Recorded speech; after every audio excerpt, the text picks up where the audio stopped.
qu'est-ce que l'image de soi? C'est ça, hein. Alors, l'image de soi, moi je vois plein de gens qui me parlent, qui viennent me voir en consultation parfois, qui me disent oui, mais bon, moi j'ai lu pas mal de bouquins, j'ai fait j'ai eu des séances de coaching, de thérapie, j'ai fait des séminaires, des conférences, et à chaque fois je lis une méthode et puis j'essaie de l'appliquer, mais ça ne change pas. Et à chaque fois je suis en train de chercher une nouvelle méthode et ainsi de suite.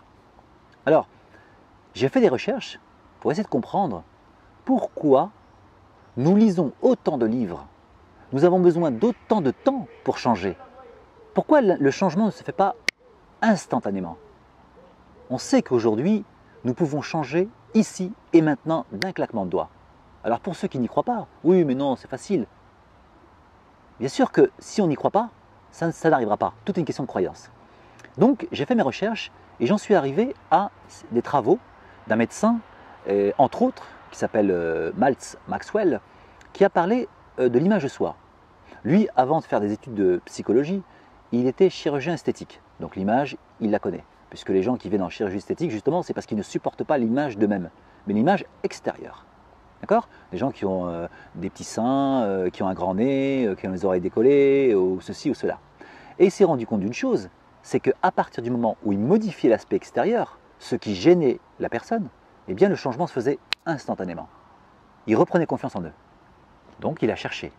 Il s'est dit que si on modifie l'extérieur, on modifie l'intérieur, et si on modifie l'intérieur, on modifie l'extérieur.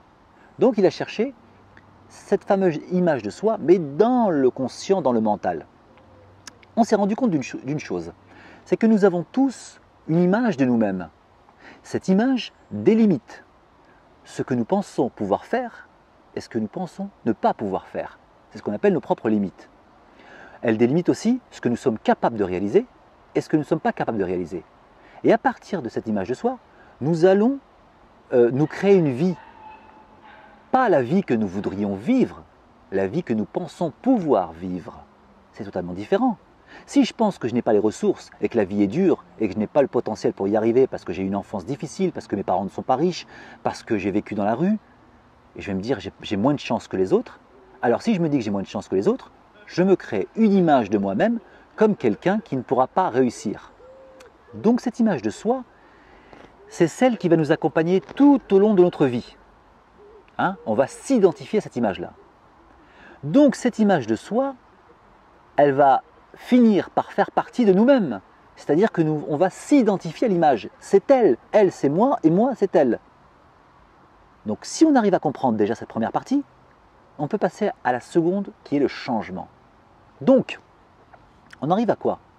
Si je pense que l'image c'est moi, je ne peux pas changer. Je peux lire tous les livres de la Terre entière, je peux faire tous les séminaires du monde entier avec les meilleurs coachs, je ne changerai pas. Parce que changer pour moi, c'est mourir. C'est mourir parce que c'est me tuer, parce que je crois que je suis cette image-là. Donc il y aura une partie de moi qui voudra changer, mais il y aura une partie qui va résister. Donc le changement ne peut se faire qu'à partir du moment où nous réalisons que cette image n'est qu'une image de soi. C'est le premier travail à faire. Avant de chercher à changer sa vie, il faut commencer par se désidentifier de l'image. Je ne suis pas cette image-là. Je me suis créé cette image-là. Mais ce n'est pas moi. Et une fois que je réalise au fond de mes tripes que je ne suis pas l'image, à ce moment-là, je peux commencer à décider de changer cette image. Donc l'image de soi, c'est la première clé pour changer. Et pour moi, si nous n'avons pas encore, si nous ne sommes pas encore désidentifiés de cette image de soi, on peut faire toutes les thérapies du monde. On changera certainement au bout d'un moment, parce que l'image va s'effriter. Mais au bout de combien de temps? 5 ans, 10 ans, 15 ans? Pourquoi ne pas tout de suite se désidentifier pour commencer à travailler sur une nouvelle image de soi? Qui ne sera pas moi non plus de toute façon. Au final, ce ne sera jamais moi. Mais en tout cas, ce sera une image qui correspondra plus à qui je suis réellement et à ce que je veux vivre en ce moment même dans ma vie.